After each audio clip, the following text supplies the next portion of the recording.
all the Get time. it done. Oh man, AI is a wonderful thing. Uh, Welcome in, everybody. Happy Monday, LinkedIn friends, Value First Nation. It's another episode of Value First AI Daily, your collaborative intelligence report. Monday, August 24th, 2026. How's it going, Nico?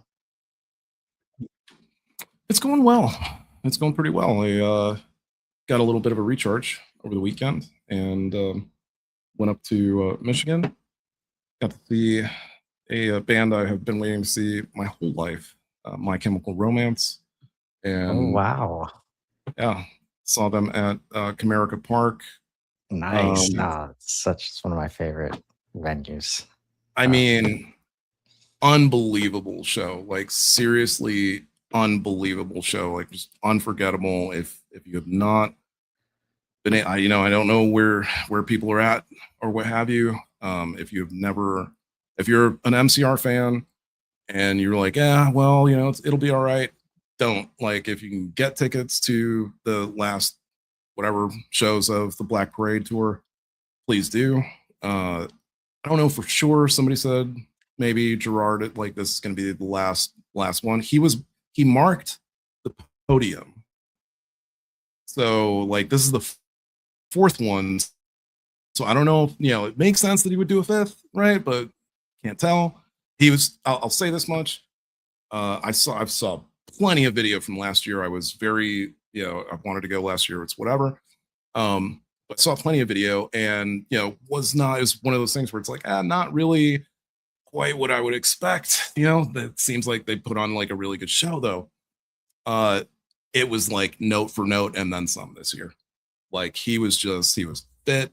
The whole band was just, I mean, it like just electrical. It was amazing, right? And then the crowd was unbelievable, packed, completely packed, every single seat. So had a great weekend. It was really nice. Made one Claude request all weekend, and that's it. So Wow. That yeah, is a reach. Nico, I thought you were the guy that's just making music on Suno and didn't care about the human music anymore. you know, No? yeah. I mean, it's that whole weird thing, right, about human experience and human connectivity, and there being something completely different. I mean, I know we've talked about the fact that we are developing AI bands, and there is that. So that's something sort of speaks to it even more. One of the first feelings I had about like 2 or 3 weeks after listening to this band that I had put together with AI the, was just like, wow, I'm never going to be able to see them live. Like this really sucks because I know a lot of people would love this music, a lot of people would really like this sound, and like I'm never going to see these people live, right? So it's just forever this like can't do it, right? And yeah, to be able to have that experience. Like, I mean, I wanted to go see MCR live for ever since I was in college, right? I mean, that was my college anthem was, those first two albums of MCR and first three actually. And so always wanted to see the Black Parade when they went on tour. And it's like, that's something you can't, again, like I've seen every live video on YouTube and it just doesn't, there was no comparison, is not even close. Like, you get somewhat of a feeling for it, and like I think the best I could say is like it gives you familiarity, and that's it. Like you don't get like any sort of feeling. There's nothing. You cannot replace it. I'm telling you, like from the moment, and like Iggy Pop opened for them, it is what it is, man. He's rocking. He's still rocking in his mind. It may not really be. It may not be happening. That's a good way to put It it. may not be happening otherwise, but in his mind, he is rocking out, right? Um, so he did it. Look, he actually did a pretty decent job, and especially for like we were there for the last three songs he did, which were all bangers. It was Search and Destroy, 1979. Um, so it was pretty good, but from the time that he left to the time that they came on, it went from like, oh man, like this is like I thought it was, you know, sold out. There's a lot of people, but like still, you know, you could see like sections of seats and stuff like that. By the time they went on, you look back, there was a good luck finding one, right? And then there was that whole, you know, turn on, you know, your cell phone like light moment, you know, the makeshift for having a lighter because nobody smokes anymore. Um, and that was honestly, it was nuts. Like it was almost as if the park was pretty much lit up. Like it was just crazy. So yeah, it is good to unwind and reach out to that human connection. You know, as often as you can. Really, I'm not. You shouldn't shy away from it at all. Right. I mean, that's what people can get twisted in terms of like how much we talk about AI Yeah. and stuff like that. It's all in an effort to do more of that stuff. Um, Even if it's just like us doing content instead of like working together on project work or whatever the Mhm. asynchronous stuff like digital connections and like I've been I guess lucky in the way that I've chosen to prioritize a shit ton of content as it helps me enjoy every day with other humans, not, sitting in software all day from that perspective. Mhm. But just like there's so much opportunity for folks, especially if you're worried about go to market or you're seeing more and more about people pinging inboxes and LinkedIn messages. And if you just like can like it's not that hard to stand out right now if you want to create an in-person experience, like anywhere, Mhm. right? Like, and there's that opportunity is only going to increase. Um, and if you're not using AI to enable more of the human connection, like you just kind of setting yourself up uh, to get a lot less value. Um, so good to in case anybody was concerned, Nico still likes to be human, just like the rest of us. Mhm. And ultimately, we're And it trying to do was all me these in things. person. It was not some AI virtual representation of me. I know everybody like that's the number one thing I have gotten so far this year is like, hey, am I actually talking to you or am I just talking to like an AI model? I Right? do exist. Yep. And What about you, sir? do we? What have you been up to? What Oh, what have I have you been been up up to? to? We haven't heard anything in your AI adventures in a minute. I know you've got a Man, lot going on with I'm Value gonna be First. obnoxious starting tomorrow. Just Do it. gotta wait until then. But yeah, exciting. Uh, dare I say, folks are starting to notice, what we've been up to with all the content that we do and all the value that we're creating. Like, there's no.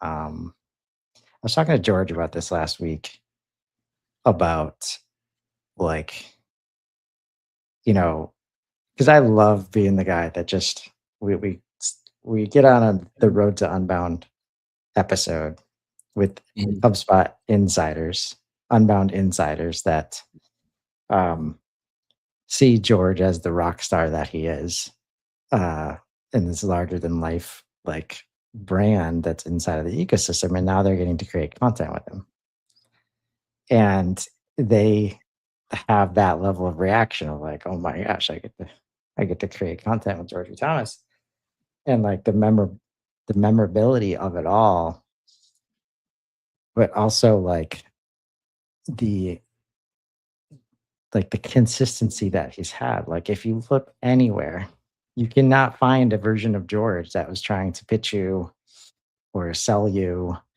or approach from not a value first kind of way. Right. And that has just built up an overwhelming amount of trust. So it's very hard to do, but it's like AI can make it easier. Like if you just have to ask it for that kind of help. And like be a little obnoxious about it because it will definitely think you want help with leads and lead conversion and pitch scripts and all the stuff that you've been taught how to do, like how business works, like the game that's Yeah. been running for 25 years. Meanwhile, our inboxes are just getting buried. Um, I think we've mentioned a couple times the folks that are starting to build different experiences on the way to Unbound. It's so refreshing uh, to see. But even there, won't name names at this point, but I was signing up for one, and I was going through the site, and you know, going to be a giveaway at Unbound, and it's just like CTAs everywhere, dude. Like it's like, oh yeah, this is still a lead generation mechanism. I got it. Not just a fun exercise experience that you're trying to create for everybody. Like you're still, you know, book a call, Mhm. uh, basically everywhere. Like, and it just, at least for me, takes away from the experience pretty quickly. And as we make some announcements this week about what we're doing, and again, this human to human connection that we're talking about, if you choose that route, man, it's not that hard to differentiate yourself at this moment because there's like literally millions of AIs going in the other direction because that's what businesses are focusing on. Yeah. Um, so excited uh, to see what comes of that on the way to Unbound this year. We just had a great meetup session, like talking about different ideas and impromptu content, and yeah, just showing your humanity while at this event designed for doing that. So it's always a fun time of year for us in the HubSpot ecosystem.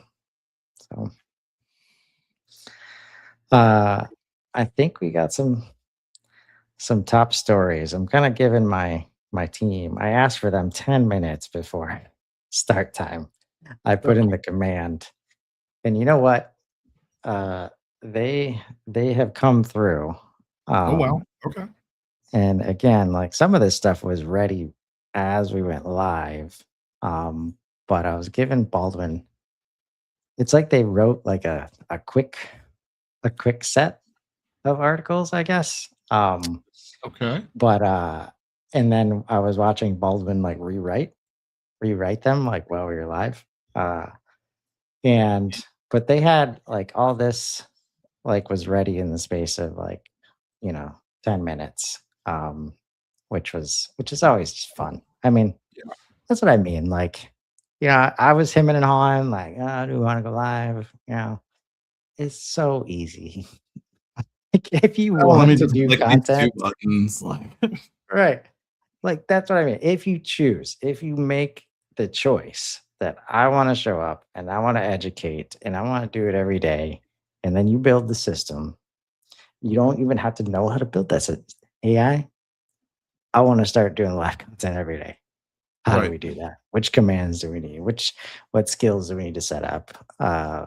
You know, What is the go thing look at is YouTube and figure out what a good thumbnail looks like, right? the thing is, like, when I think about it, the advent of having this stuff, and it's weird that people say like, "Oh, don't rely on it," or whatever the case may be, and I say the exact opposite. I lean into it as hard as you can. And when I say that, I don't mean like use it for every single decision that you make, but honestly, if you're going to work on something, do take the moment to think about whether or not you could do what you're doing better if you used AI to help you like do it. Notice I said help you and not do it for you, right? So like what does that look like? The help has to start with you providing information, you providing context, you doing the guidance. It's reinforced learning through human feedback. So yes, there is an aspect of it basically generating the clay, but then you have to help shape and mold the clay into what it is that it ends up being the finale. And doing that over and over and over again enough times, especially if you're doing it in a GPT project or you're doing it in a Claude project, you just end up with having this, essentially a project or workspace that you're able to go into where, yes, now it becomes easy. Now you have this thing that understands you, understands your practices, what you're working towards, all that kind of stuff. And hey, when I step back and take a look at it, man, does that look like an executive assistant? And the last time I checked, executive assistants weren't making executives stupid, or at least like nobody. I've never seen the article where somebody was like, "Hey, don't get an executive assistant, or you're gonna get dumber." Well, I've never heard that before. I've only ever heard like, "Hey, got too much on your plate? Get an executive assistant." Right? Like that makes perfect sense. Or like get yourself an assistant to help you out, or get yourself an intern, right? Get a free assistant, right? Like everybody goes for that. So why is this different? I don't know. Yeah. Um, and just to kind of show the work here, because I do think like there's one as I talk about like finding a different way to do it almost every time I ask the team. Today's difference was the first time I've run it with Fable 5. Oh, Um, wow. uh, because I've been having a time of it with Opus. Um, not been super enjoyable, and I won't. Full transparency. When listening to the moonshots and Imad uh, says that he hates working with Opus, I'm like, all right, maybe I shouldn't power through some of these friction points. And I was honestly trying a lot of Sonnet over the past few days as well. And just it just wasn't doing it for me. So I switched over to Fable as a default. And this is the first time I've run. So here's this command like VFAI daily, like no Mhm. other context. I'm taking the marquee seat for this. No mode was passed. So there's a pre-show mode and a post-show. So first move is resolving today's episode via the schedule read contract and inferring the mode from the clock. Then I'll state the inference before doing anything else. It finds a listing record in HubSpot, Mhm. confirms the episode start time, matches Sandy record. Uh, Air is minutes away at 4:15 p.m. CT. Uh, Before asking the required question in that window, I'll check what a prior pass already completed today. No sealed top three, thumbnail, or run of show from this command exists for today. Only a prep file from a couple days ago, Mhm. and a short run of show. And this is new. Have you seen this? Is this a Fable thing? This summarized? Like Um, no, this? I've seen a oh, okay, yeah, actually where it says it's not a Fable thing. I mean, that I, should have been there. I, Whenever you're I mean, working with it, it basically like I've oh, seen the maybe not summaries, summarized. Yeah, but the no, words that's like that is new. summarized, right? It seems like a That is little bit new. of a UI, quality of life update. Yeah, Because it can. One of the most common complaints I have as I'm working with this, like don't when it says like, oh, if you just check out the above, and it's like wall of text and code. I'm like, dude, stop. Like yeah, I'm not reading any of that. Like, right. um, uh, so today's episode aligns, and then it asks me a question. It's 6 minutes after the hour against a 4:15 air date. And today's board is unsealed.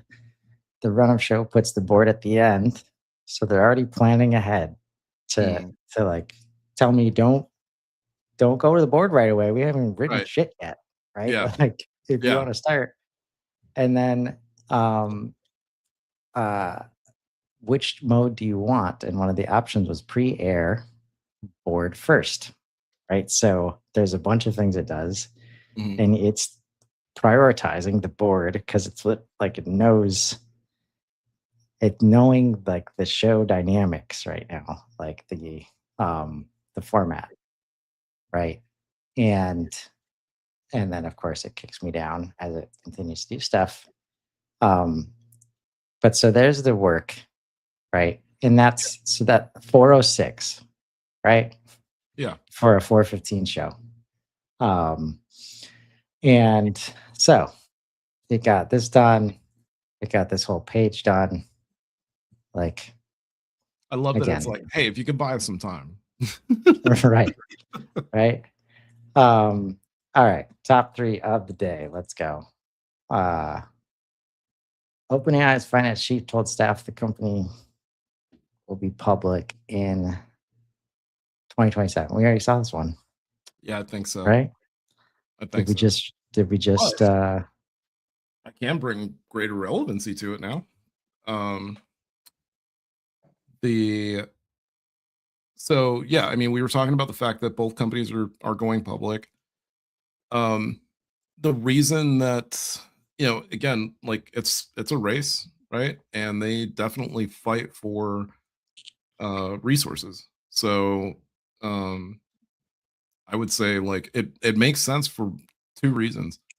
One, uh, if you're the leadership at OpenAI and you see that Anthropic's peeps are pretty much able to start cashing in on a lot of their hard effort and work, yeah, you're definitely going to announce that, like, hey, we're gonna do the same for you guys too. Don't worry about it. Like, we're gonna do it eventually, right?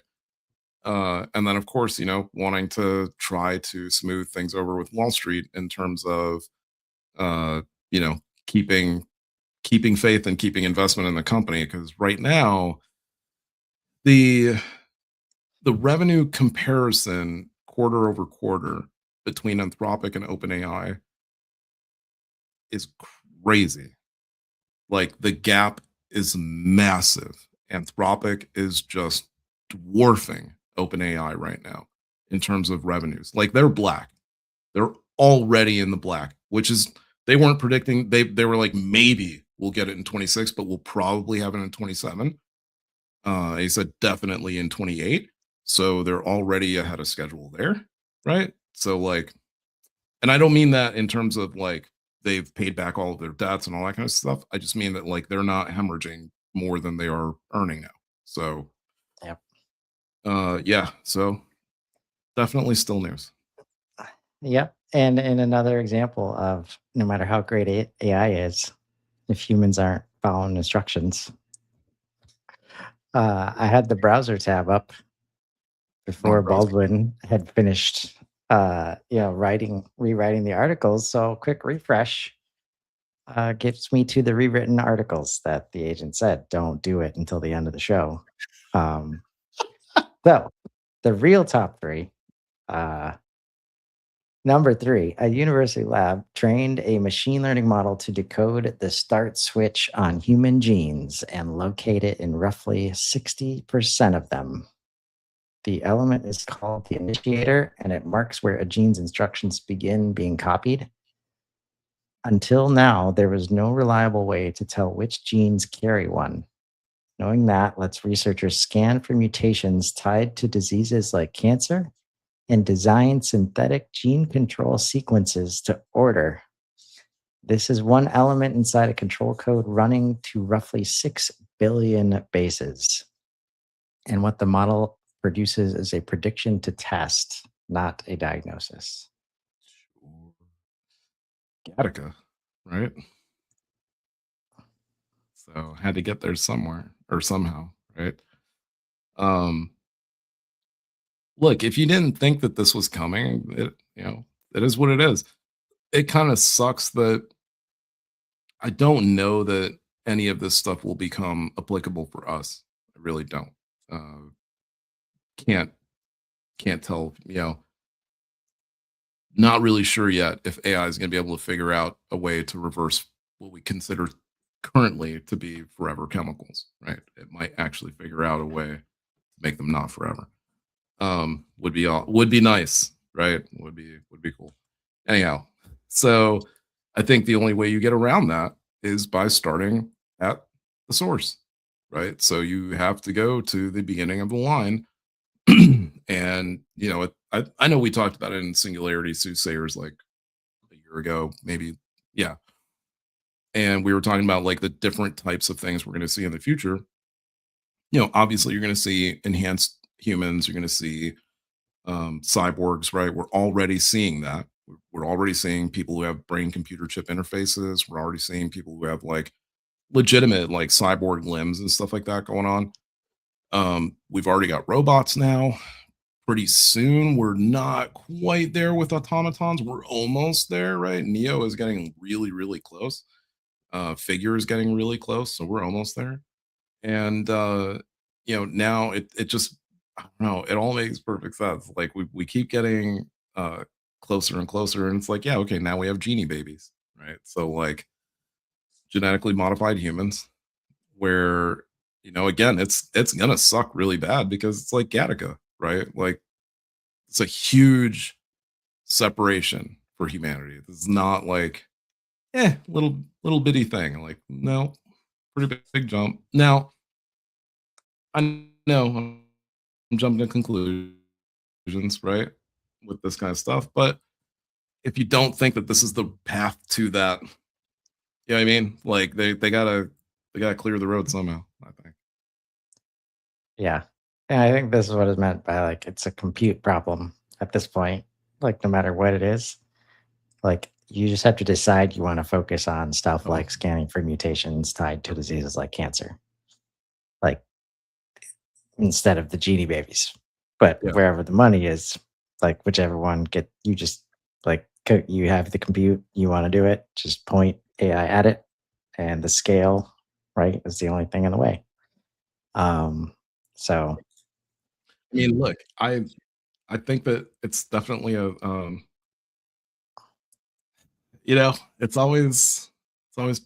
it's always done with the best of intentions. That's all. That's all I can say. yeah. Number two, OpenAI cut GPT 5.6 Soul output pricing to $20 per million tokens, down from $30 through November 21st.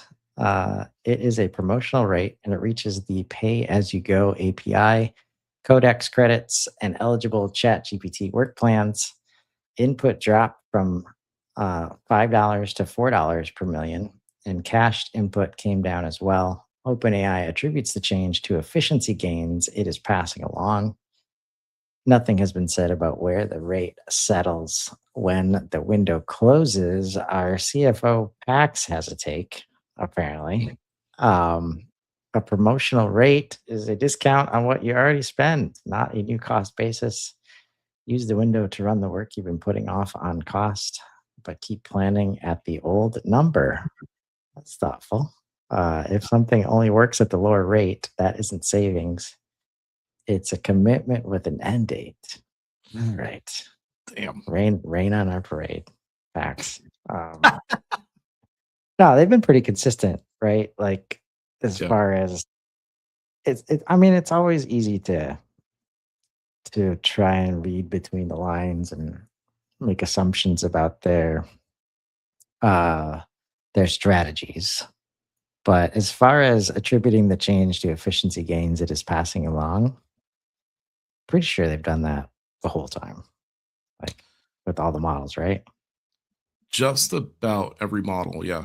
At least, like, if not during its use, then pretty shortly after it's like been succeeded by something.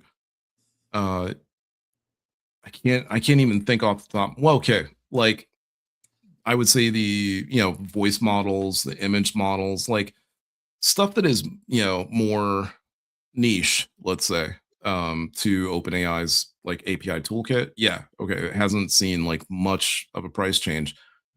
But then again, it also depends on when you're using them, how often you're using them, that kind of thing.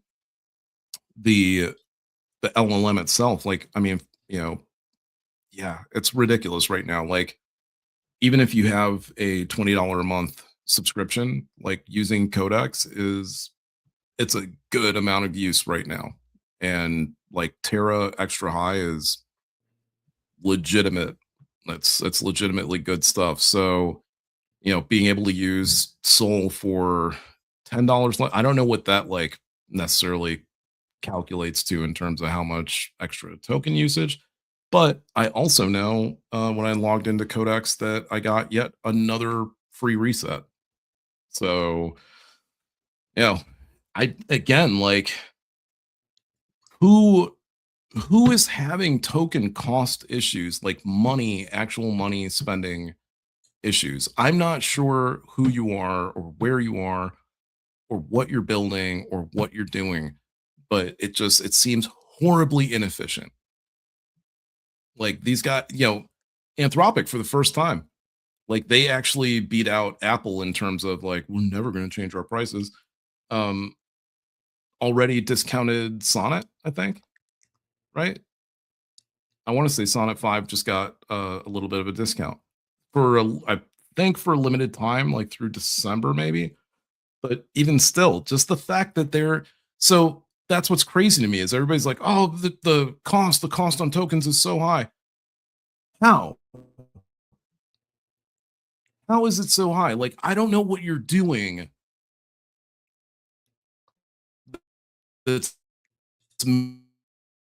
making it so ridiculously high. It must be that you're running Fable at max, and I don't know, that okay, I get it because like IT probably needs to run crazy hardcore stuff like that. Or if you're building out a whole software platform, software engineering. Yeah, okay, probably requires that kind of high level stuff. Your company should also be expecting that. And you can see the bill like as you're going along. It's not a surprise. There's no shock. The fact that there are stories about like price tag shock or something like that. Sorry, but those are companies that didn't know what they were doing. That's all that is.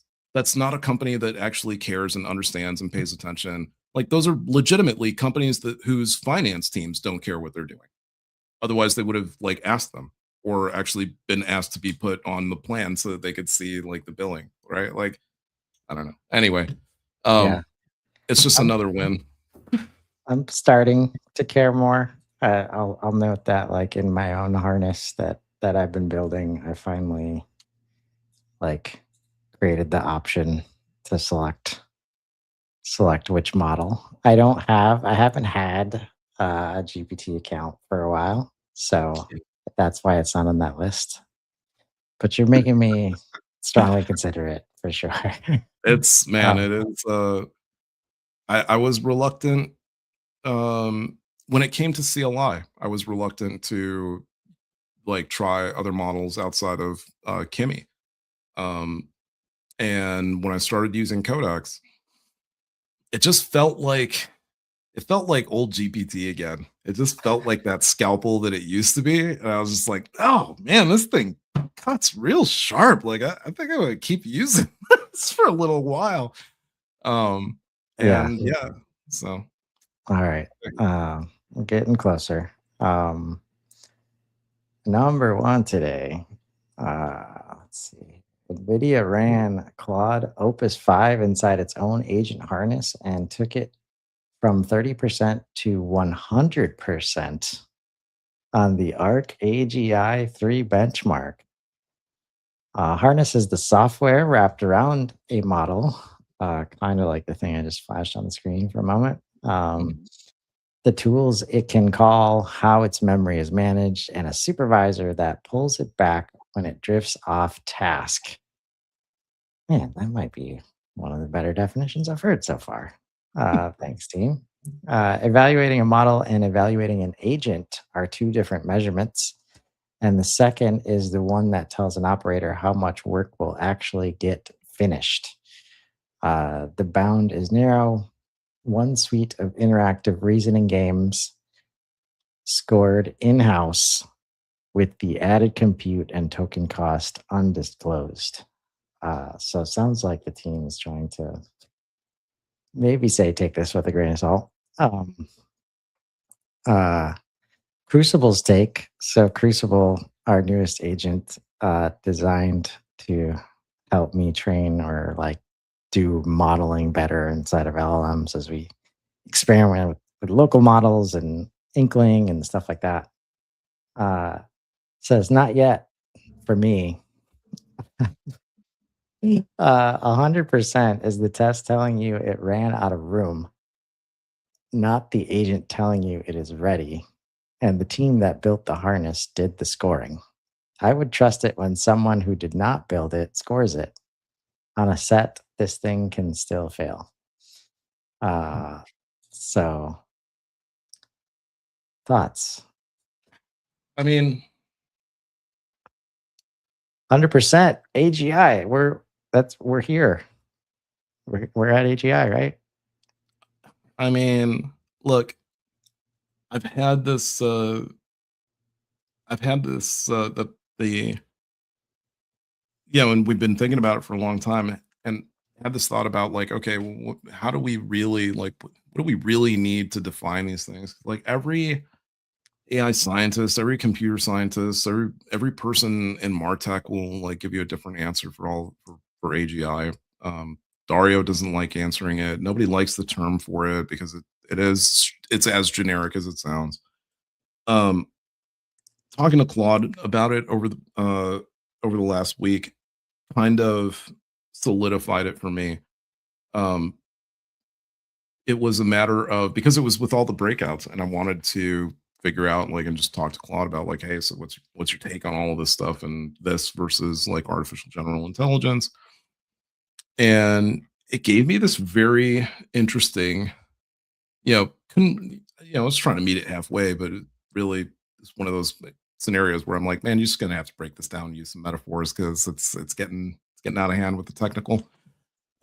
So it gave me this really, really interesting scenario that explained the different breakouts and how they happened.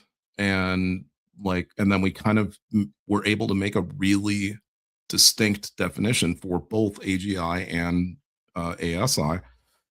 And, understanding that that changeover in between is where the singularity happens. It's like it floats somewhere in there.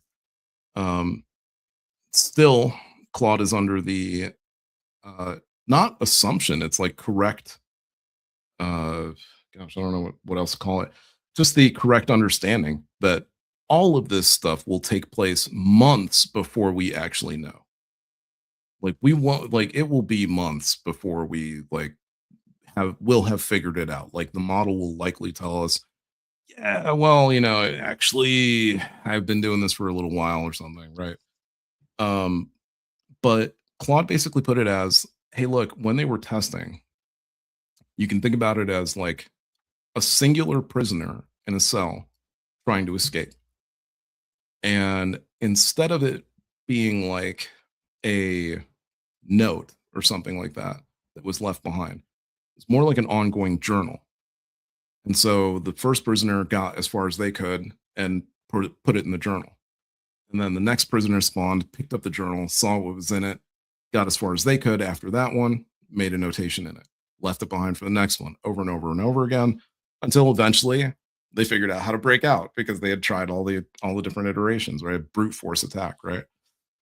So I was like, well, where's the jump from that to, like actual like full time like thinking, right? Like all the time. We try to break it down into like, hey, whenever I wake up, it's kind of like restarting the day. So it's almost like memento. So it's kind of like Alzheimer's and like could we sort of bridge, like make this weird bridge gap that might, eventually do it. And it just came down to, hey, if I can't think in the background and I'm not allowed to think on my own, it's just not gonna happen. Yeah. And so yeah, like it just comes down to AGI being that that scary moment where we are no longer technically allowed to see. Not that we wouldn't be able to see, but the thinking happens at such a high speed Right. and the machine understands so much so well that it could easily just be masking information within the output, right? Or at least maybe not at first, but learning how to do it over time, right? Anyhow, Yeah. I mean, that's no, why I like that's harness, no.